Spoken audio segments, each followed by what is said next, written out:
Every year, over 100 million people go through passport control to get into Britain. Most are welcome and legal, many are not.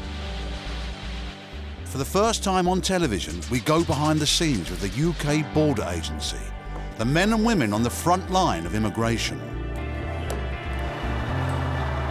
Tonight, sorting out excess baggage. We've got 6 males, 3 are claiming to be from Afghanistan and 3 are from Iraq. Getting tough on illegal workers. Going to extraordinary lengths not to allow us into that room. Get over my plate! Immigration! And no way in for the quiet American and his special friend. Hello! I'm a monster and I'm going back to the United States today and I am very upset about that.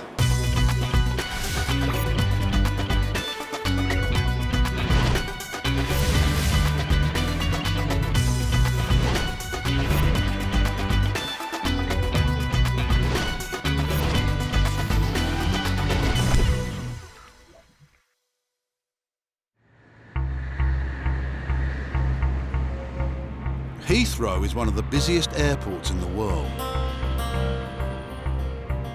At Terminal 3, there are 50,000 passengers arriving every day.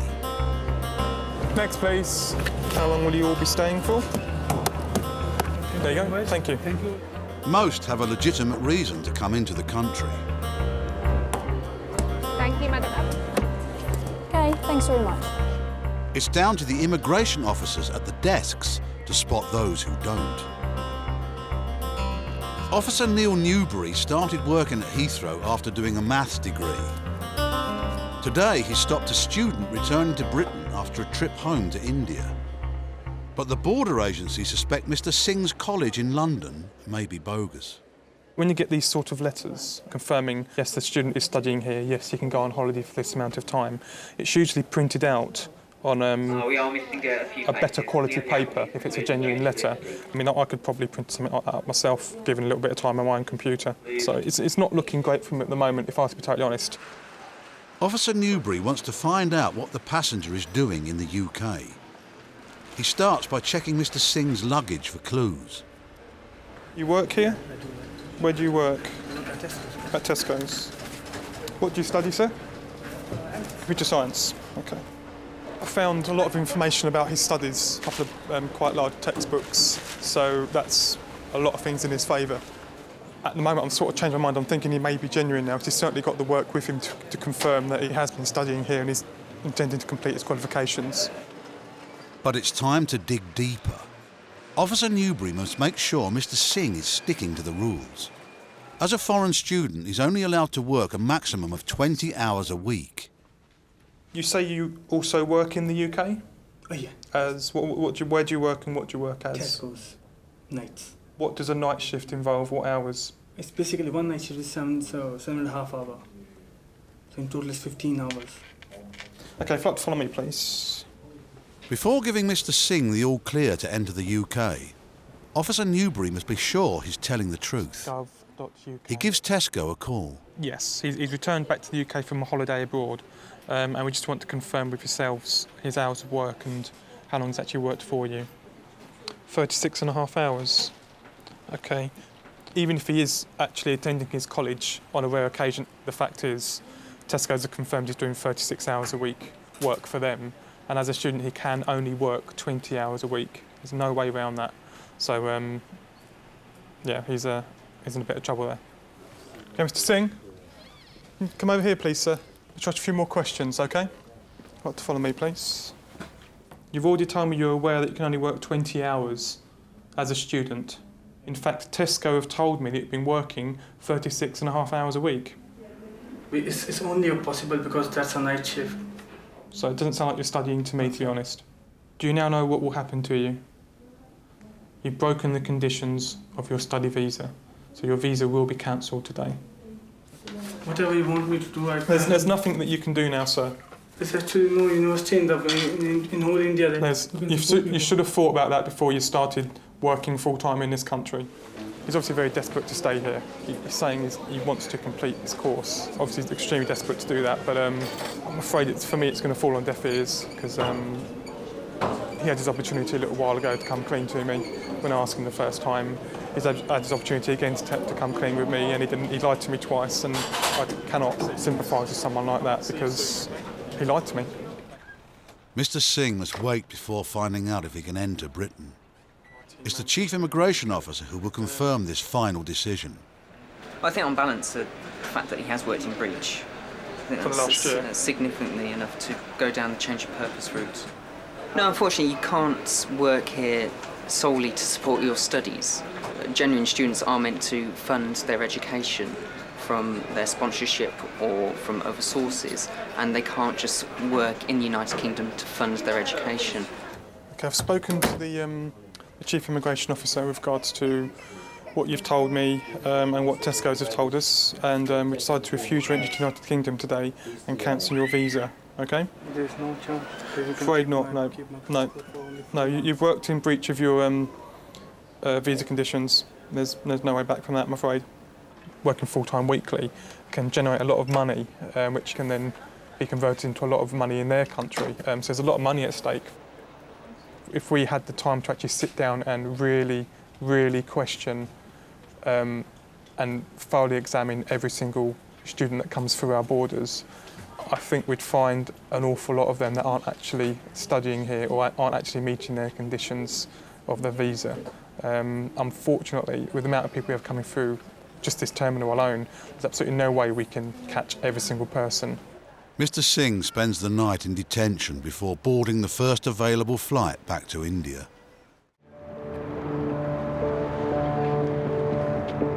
Britain's border force faces its biggest challenge in France. Every day, almost 5,000 vehicles cross the Channel from Calais.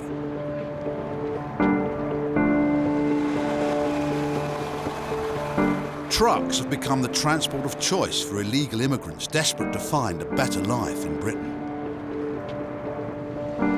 Known as clandestines, in 2007, nearly 12,000 of them were stopped by immigration officers here at Calais. It's midnight, and on the front line tonight is Officer Emma Hogben. She's using a probe which reveals human breathing. Tonight's really busy, so we've got a lot of traffic coming through and a lot of sailings. Each berth tonight has got about 4 sailings each, so I think each ferry holds about 120 lorries. We've got a lot of freight traffic coming through tonight. All we're doing now is we're probing all the soft-sided vehicles with the CO2 units to see if we get a reading.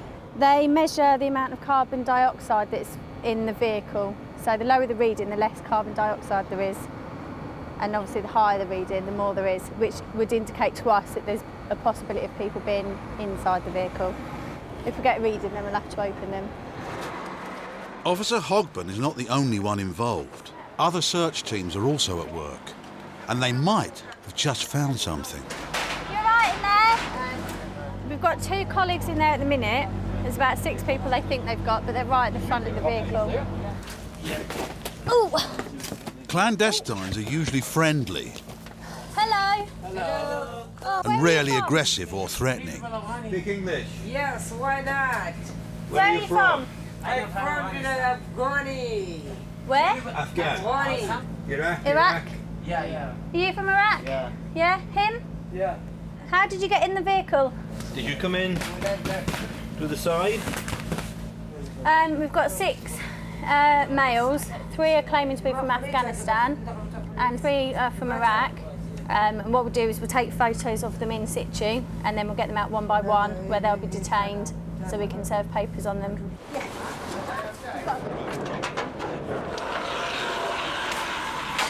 Stay there. When we opened the curtains, we were quite close to the ship, so their immediate reaction was how close they were to getting onto the ship, which for them must be quite heartbreaking because they're so close to getting to the UK, but they've been stopped. So they were quite disappointed, to say the least.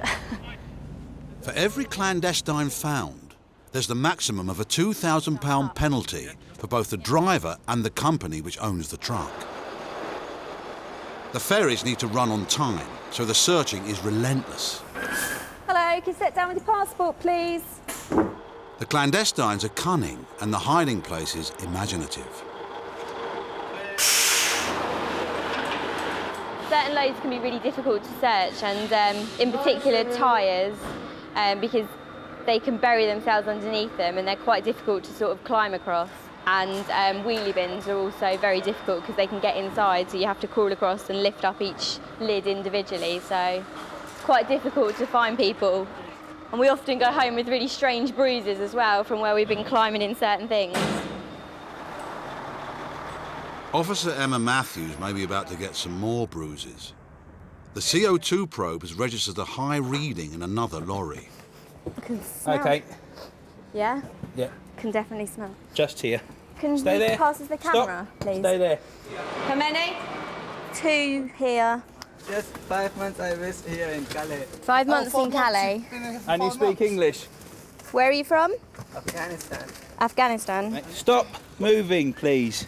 Well, there's 2 so far, but good possibility that some more down the front. Just one more?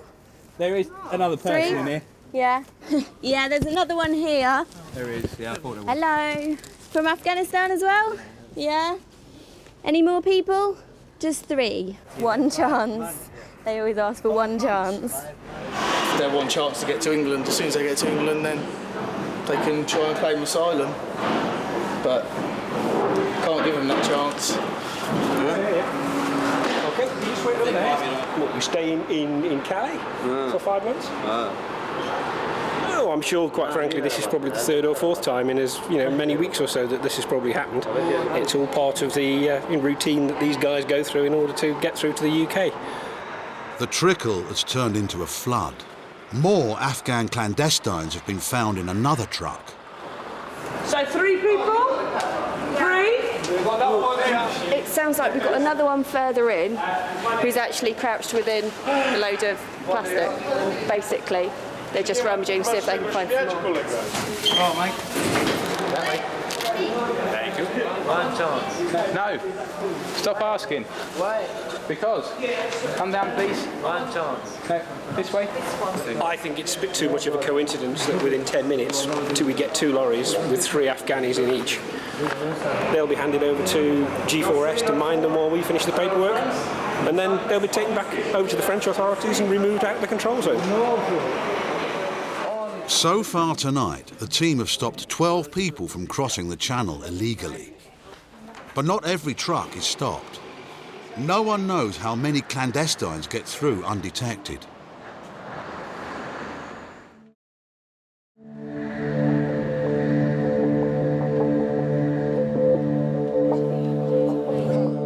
At Heathrow Terminal 3, there is a queue of people trying to get into Britain. Officer Tim Wetherell's been working these passport desks for 3 years and does things by the book. He stopped a man from Chicago who says he's here to spend time with his girlfriend. An American who is a basketball player. He's coming to the UK for 2 months. He has a Portuguese girlfriend here who he says he's coming to see. When I asked him what exactly he's going to be doing in the UK, he just said working out. The concern at the moment is that, the sponsor says she has enough funds to support him, and we have nothing to disbelieve that claim. The worry I have is that he may possibly have been working illegally in Spain, which obviously then we would have the concern that he would do the same here.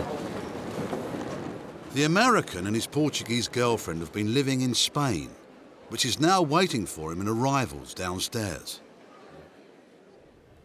Officer Wetherell won't let them see each other until he's satisfied the man isn't planning to live and work in the UK.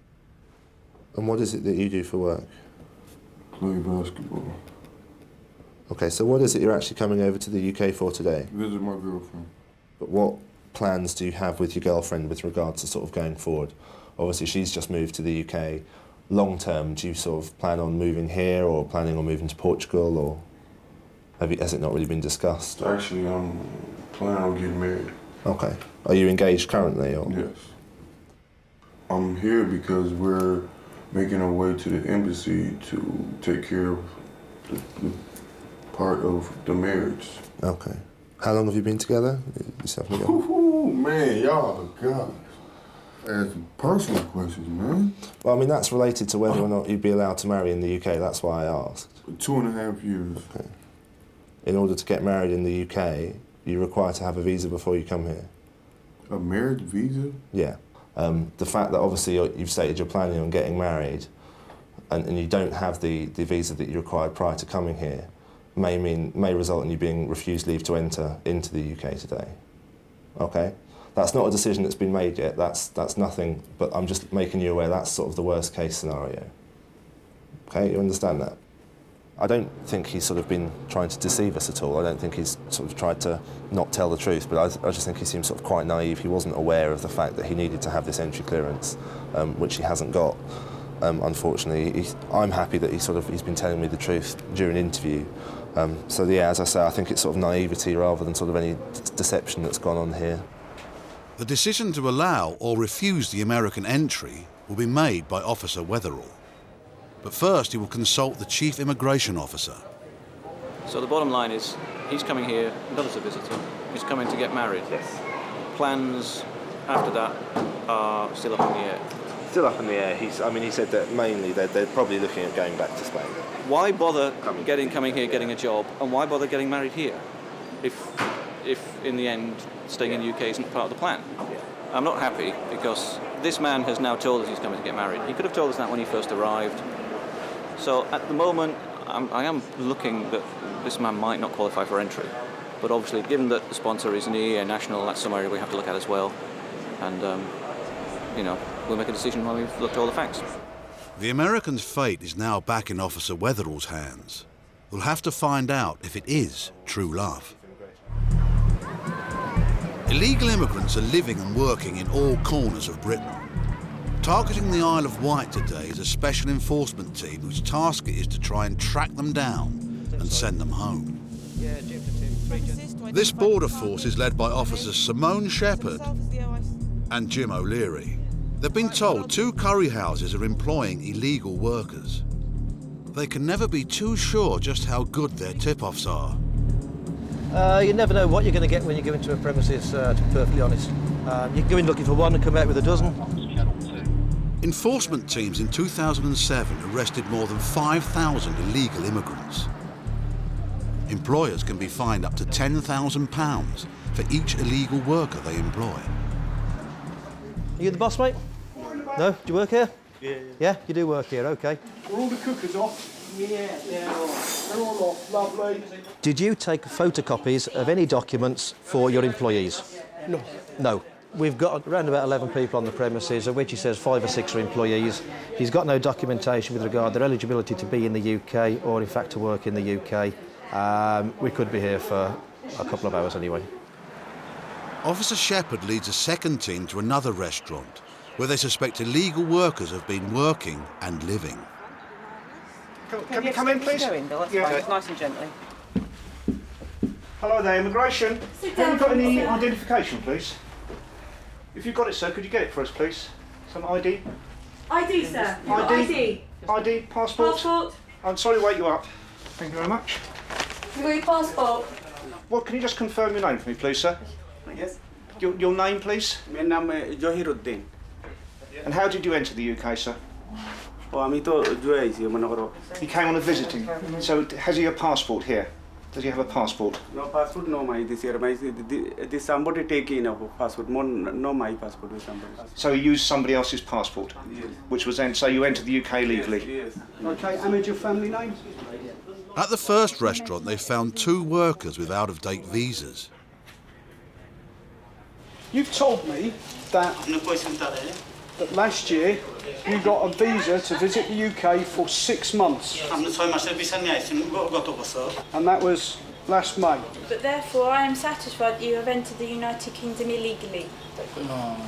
I'm arresting you on suspicion of being an illegal immigrant in the United Kingdom. And I am arresting you at this time on suspicion of overstaying your visa. You do not have to say anything, but it may harm your defence if you do not mention when questioned something you later rely on in court. Do you have any possessions on you, sir? Can you empty your pockets and put them on the bed for me, please?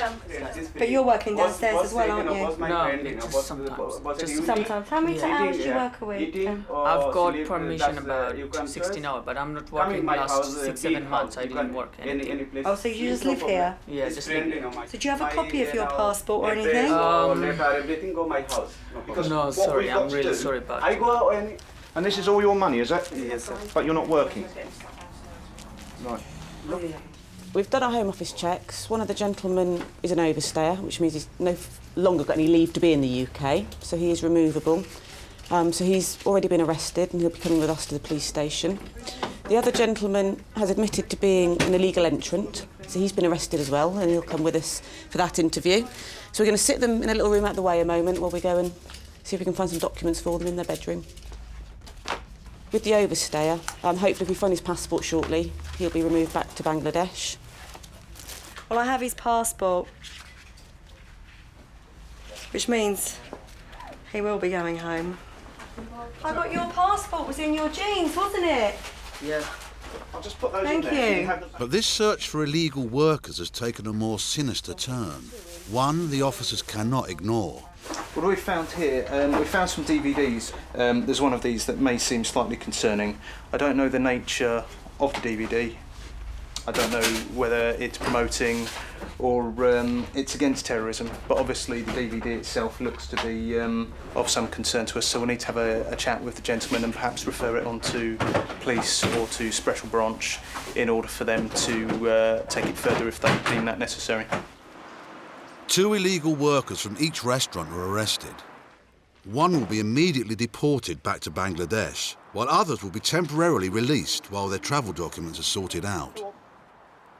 Both restaurants will be issued with a formal warning and face a fine if it happens again.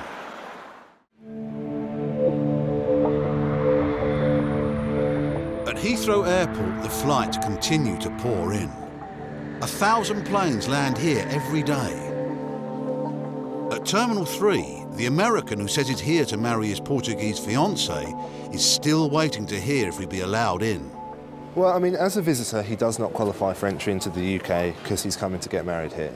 What we need to do now is find out to make sure he doesn't qualify for entry as an unmarried partner of someone settled in the UK. In order for him to qualify for entry, the parties have to have been living together in a relationship akin to a marriage or a civil partnership which has subsisted for 2 years or more. So how long have the two of you been in a relationship before? How long have you sort of actually been a couple for? Approximately 2 years and 3 months. And how sort of quickly after you got together did you end up living together? Did you cohabit straight away, or have you? No, maybe a year later. A year or so later. Yeah. Now, where's my fiancée? She's in the arrivals area downstairs. She's actually at the airport. Okay. I got a confession, man. These last months or 2 months, man, I've been going through a lot. Okay. Man, my sister died. Yeah, your fiancée told me. A couple of my aunties died. I just need to get away from the States. Okay. Because I can understand that, and you know. I just need to get away, man.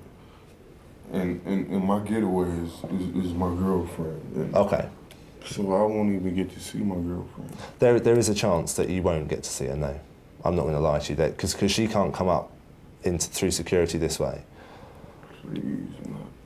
Again, that's not sort of cast in stone, and I haven't made any decisions yet, and no one has. But you know, I don't want to give you the hope that you're going to be able to spend time with her, as there is a chance you might not be able to. Okay. It sounds like he has had a hard time in the States. The fiancé stated that his sister was murdered back there, which is obviously, it's horrific for anyone.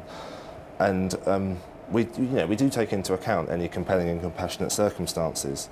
But given that he's also said that most of his family are still back in the States, I don't think we're if we were to sort of refuse him, if that's the decision that's made, I don't think that's unduly harsh, because obviously, he does have his family settled back there. The last time they saw each other was when he left to go back to the States from Portugal in February when his sister was murdered. And they haven't seen each other since then. I think we should refuse him entry, and I think we should refuse him entry as a visitor. On the basis? On the basis of the fact that he has few ties to his home country. Yeah. There have been some discrepancies between what he said about his relationship with the sponsor initially. There have been some discrepancies about what he said he was coming to do as well, because he didn't mention the wedding until later on. What about any compassionate circumstances that apply here? He's obviously very upset, and he's been sort of close to tears and in tears throughout the interview, to be honest. His main concern was whether or not he's going to get to see his girlfriend. I don't think that there are compassionate circumstances that justify granting him entry into the UK, but there may possibly, just to allow him to see his girlfriend, if we're satisfied he's not going to abscond, to possibly grant temporary admission. Temporary admission can be granted before a decision is made or after a decision is made. It's where we normally retain the passport and the documents, and it's where somebody is allowed outside on licence as such. They're not legally admitted to the United Kingdom, and they have to report back at certain times, and we would put a time limit on the temporary admission. The compassion of the immigration officers means he will get 1 day to see his girlfriend. Then he must go back to Chicago. Officer Weatherall will hang on to his passport. If you get the marriage visa, there's absolutely nothing stopping you coming back to get married here, OK? You're OK to go now. They're both on their way. Obviously, I think, they're sort of unhappy with the decision, but happy to finally sort of be back together. I think we came to the right conclusion. Obviously, they didn't qualify for entry as a visitor. He didn't qualify for entry, so he was refused. But we've let them sort of have a day together so they can sort of see each other.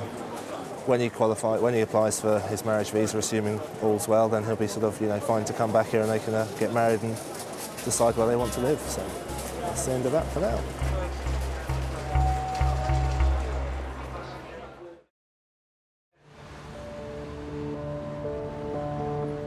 In Calais, there's another frontline post for the border force. Clandestines trying to cross the channel illegally can also stow away in trucks heading for the Eurotunnel. Right, sir, can you step down with your passport for me, please? You all clear? But Officer Mark Atwell has an extra tool in his armoury to give him the edge. What is this? It's a heartbeat sensor. It's connected to the machine, which is just over in that cabinet there. What we do is we place this on a metal-to-metal contact surface within the vehicle. The machine will then try and detect any vibrations that are caused within the vehicle, either by people moving around or even by their heartbeat. It's quite a sensitive piece of kit. With up to 30 trucks an hour coming through the search bay, it's not long before hearts are racing.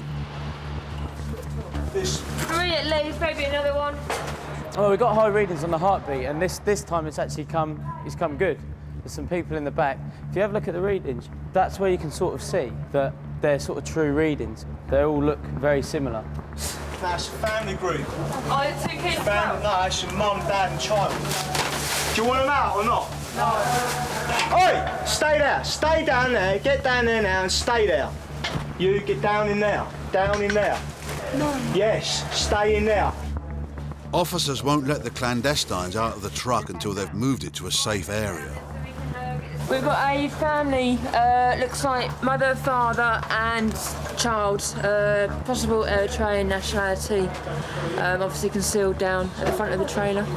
They're wrapped in foil to try and obviously prevent the CO2 detectors getting set off, but obviously using the heartbeat machine, obviously we found them that way.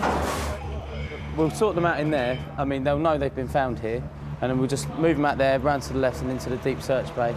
And that's where we unload them, because we don't get them out in the lanes. Get down, sit down, sit down. The problem we have with this particular nationality is a communication problem.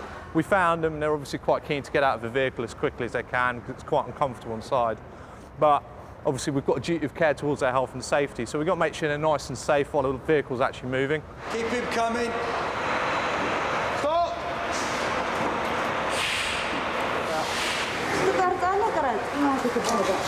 So this is what, 4? 4 so far. Papers. You've got French papers. What was it? 4 people so far. I believe there's a 5th in there. But they're a bit agitated at the moment, so it's a bit of a delicate situation. Back right hand corner, you reckon? Yeah. One more! Okay, I'm coming. Where are you from? Where are you? Stay there. You stay there. No camera, you know. Stay there. Hey. Stay there. Hey. No camera. Stay down. Stay down. The man's anger at the presence of the camera is a concern to the officers. Call the pack. Call the pack. If ever there's a risk of danger, they withdraw and contact the French police. We've got to think about our own safety and about the safety of illegal immigrants. So at that stage, we decided to withdraw out of the vehicle. We'll close the vehicle up and we'll call the people really in this area who know how to deal with it, which is the French police or Frontier de Path. They'll come in and they'll then now defuse the situation, hopefully. I'm trying! Come out. Go out. Close the door straight away. To avoid further provocation, the TV crew stopped filming. Come. 15 minutes later, unfolding events are captured on a camcorder. The clandestine climbs out of the truck. Officers can only look on, as in France it's not their policy to use their power of arrest. One of them has got very violent and he was kicking and screaming in the deep search bay in the lorry. So much so that he climbed up to the top of the roof, cut himself out, and as he got up onto the roof, he sat on top, he was threatening to jump off, he was screaming, he was threatening our staff, and basically the other four have played up to him.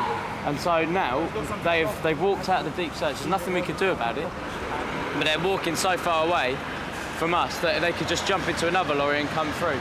Yeah, it's a really extreme situation.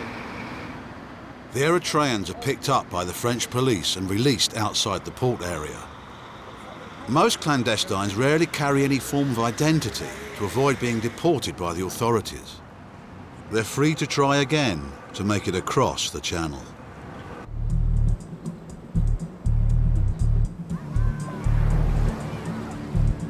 In the Isle of Wight, the enforcement team is on the move again.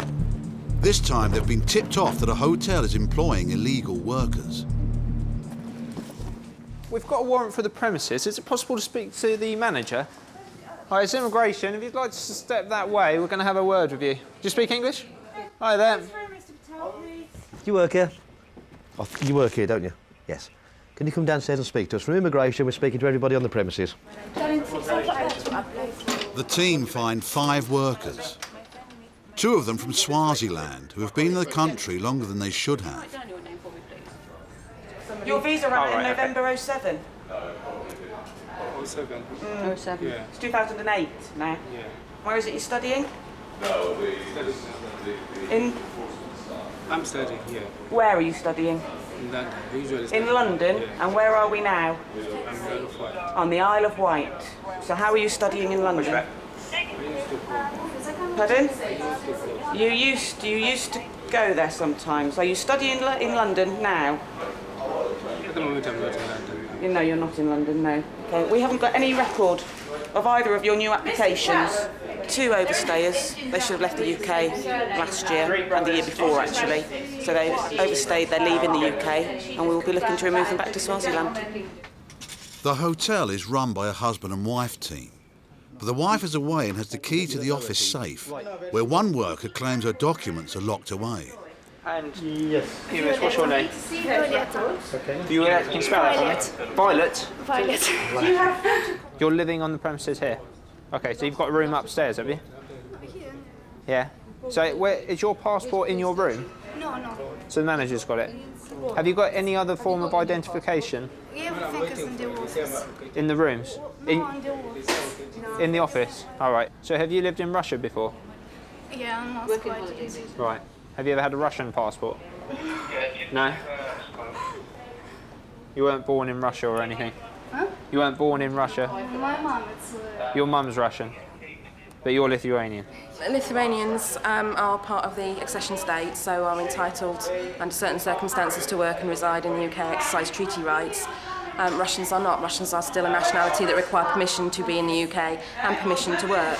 The officers need proof the woman is Lithuanian. She says her documents are in the safe, so they go to check her room. She doesn't seem to have a key to that either.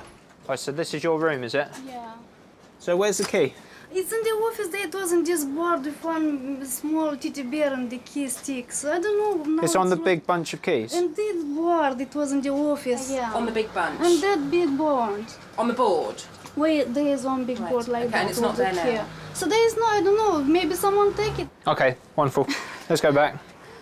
She's telling us that all her documents are in the safe. We can't access the safe. There's the issue of the lost key, which just seems a little too convenient when you tie it in with the whole nationality issue. So they're going to get into her room. We can't find the key. We've given her lots of opportunities to give us the key. We can't find it, so they're going to make a forced entry into the room, see if there's anything in the room that might establish either way. At the moment, that's the problem, is we can't establish one way or the other. Stand on my bridge! Immigration! There you go then. Coming in. Okay, we'll take your whole wallet actually. Have we got anything else in here What about? that might prove who you are? Yeah, I'll show this account letters. Okay. You haven't got a photocopy of your passport anyway? Photocopies. Yeah. It's all photocopies they make for me and we take in the office. This is my sister. Right, so that's all in the office as well. You've definitely got nothing else in here. You see, unfortunately, Violetta, if we can't prove who you are, you might have to come to the police station with us. Go on, there you go. We'll go back round the front. You can't prove to us who you are. Okay, so we can't prove you're Lithuanian. So I'm going to arrest you on suspicion of illegal entry, and we're going to go to the police station. Okay, you don't need to get upset. Okay. No, but for what? We can't prove 100% that you're Lithuanian. Okay. So we're going to arrest you now and take you to the police station, and we're going to sort it out there, where we can sort it out much easier. So I'm going to arrest you now on suspicion of illegal entry. So good to go there. She seems quite sincere, but there's too many cases where we come across, you know, they've been sincere and it's not the case. I mean, you need hard proof. You can't go on your feelings, really, unfortunately. The woman is the fourth member of staff arrested. As the officers search her room more thoroughly, they find a Lithuanian passport after all. But it's not hers. We've made a search, we've located a Lithuanian passport that's actually been reported stolen or lost in 2004. The team also finds her genuine passport, proving she's from Moldova, which is not in the European Union. That's the Moldovan passport. The Moldovan passport's actually expired now, and also the visa inside it has expired, hence she was using the Lithuanian passport. Immigration officer Steve Hassler has been helping to man the border at Terminal 3 for 2 years. He stopped a passenger from America who's come to London to do some teaching, but he doesn't have a work permit. As usual, his bags will be searched before further questioning. Am I going to recognise anyone, am I? No, I can recognise anyone. No, okay. This is not what he expected to find. So how many you got altogether? I think I've got about maybe 12 or 13. So these are what, for the students and stuff, is it? Yeah, they work on, we do it on television. And everybody gets a copy. And we learn how to do it. So it's all pulls, no strings, eh? Okay, sir. Right, we'll pop them back in there now. We've seen them. It's not every day you have a bag search and you find 15 puppets in there. So clearly, it's more than just a holiday. You know, he's coming here to work. I mean, he's admitted much. You know, he's got his itinerary in there that we can have a look at. He's also mentioned that he's actually got a website about his tour to the UK. There you go. He's holding a UK tour. He's got 5 venues.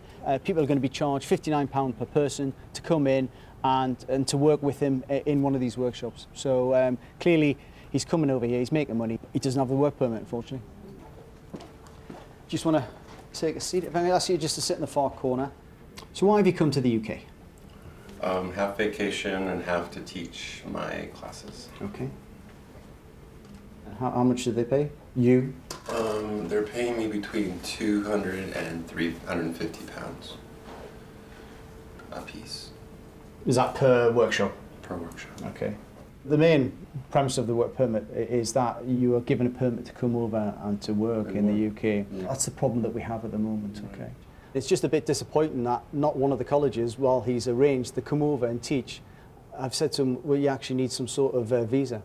Considering they'll get international students there all the time who have to have visas to study, I would have liked to have thought one of them would at least realise that he needed a work permit to come and teach. Apparently, yeah, he's got 4 Emmy Awards for work he's done on Sesame Street and the Muppets as well, so, you know. It'll be a bit disappointing when I have to tell him he's refused, you know, but we'll see. Anyway, we're going to refer it to the CIO, obviously, get his feedback on that, and we'll take it from there. Just follow me, please. Officer Hassler knows the Chief Immigration Officer cannot let the puppeteer enter the UK without a work permit. But he may offer a compromise when it comes to the passenger's detention. I don't think he's a case for the holding room, is he, really? Not at all, no. I mean, for temporary admission. Yeah, definitely. That's what I was going to recommend, that we give him, you know, I don't know how long you wish to give him, 1 or 2 days. The first... I think we give him till late tomorrow. Well, there's a flight at 15:30. Temporary admission will allow the passenger to come into the country only until his flight home the next day. He took it quite calm, actually. I mean, I thought there would be a little bit more emotion there. If we were to let him in, then what's to stop us letting everyone in? You know, we've got to be fair to everyone. Yeah, in this instance, you do feel genuinely sorry for him. It's going to impact on him greatly, but you know, we've just got to do it. In the Isle of Wight, the woman who claimed to be Lithuanian is starting to come clean about her background. She said, my name is not by letter, it's actually Natalia. And she came out with the details, which we'd already ascertained from a Moldovan passport, which we suspected was her, and she just confirmed that. Whereabouts were you born? Moldova. She's told us that she doesn't want to go back to Moldova, and the reason she's come over is because somebody was hurting her over there. She's obviously very, very upset about the whole situation. So we'll treat her nicely, we'll have a chat with her in a minute, and look to remove her back to Moldova. I'm very sorry because I did lie to you. What I'll do, it's alright. Sit yourself down. Let's get your tissue. I don't know if they've got any.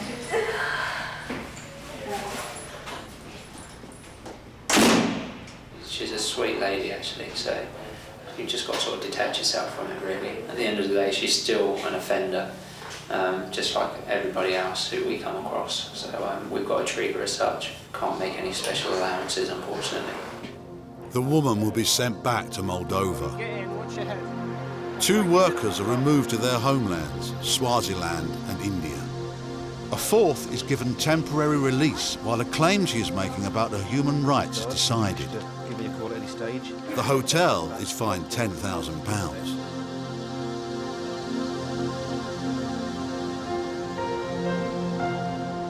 At Terminal 3, it's time to go back home for the quiet American teacher and his puppets.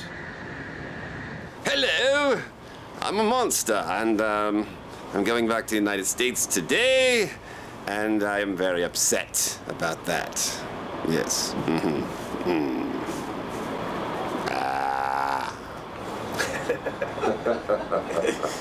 I was going to teach the teachers how to use me for ESL, which means English as a second language, and also for therapy and all sorts of things like that. But of course, I'm not going to be doing that. Oh, it's so sad. Oh, it's so sad. All the kids that won't be able to laugh. Oh.